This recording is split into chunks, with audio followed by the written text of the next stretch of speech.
Welcome to பஞ்சு சமையல். வாங்க இப்போ துவரம் பருப்பு கடையில் எப்படி செய்கிறதுன்னு பார்க்கலாம்.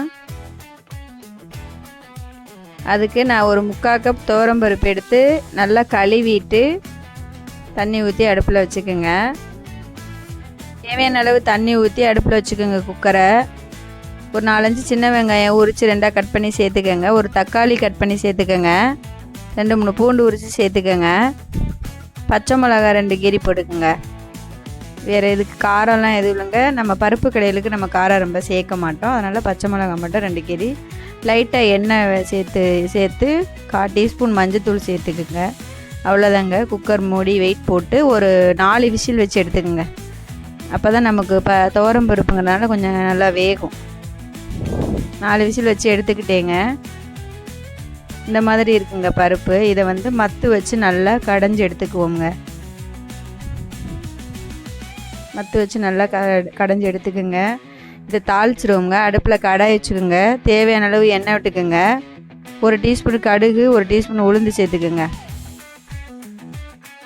ஜீரகம் 1/4 டீஸ்பூன் சேர்த்துக்கோங்க.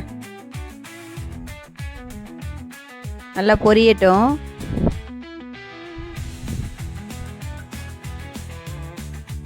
சின்ன வெங்காயம் 2-3 நறுக்கி 2ஆக கட் பண்ணி சேர்த்துக்கோங்க. கருவேப்பிலை 2 கொத்து உருவி சேர்த்துக்கோங்க. இது நல்லா பொரியட்டும். பொரிஞ்சு வந்தோடனே பெருங்காயத்தூள் லைட்டாக சேர்த்துக்கோங்க. இதுக்கு நம்ம ஒரு வர கொத்தமல்லி இருக்குல்லங்க, அதில் 1 டீஸ்பூன் எடுத்து இடிக்கிற கல்லில் இடித்து அதில் சேர்த்துக்கோங்க. அதை நல்லா அந்த பருப்போடு சேர்ந்து நம்ம அந்த கொத்தமல்லி போட்டு சேர்க்கும்போது நல்ல வாசனையாக நல்லா சூப்பராக இருக்குங்க சாப்பிட. வர கொத்தமல்லி லைட்டாக இடிச்சிட்டு கடாயில் சேர்த்துக்கோங்க. சேர்த்து நல்லா கிளறி விடுங்க.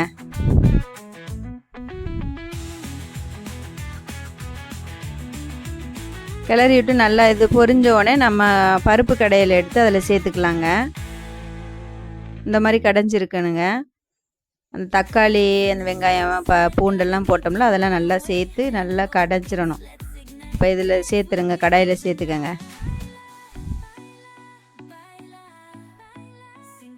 நல்லா சேர்த்து நல்லா கிளறி விடுங்க.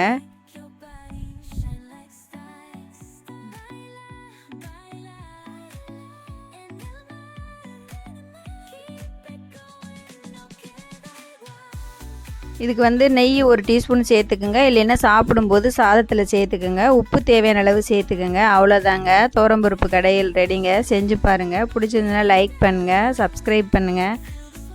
ஓகே, பாய். தேங்க்யூ.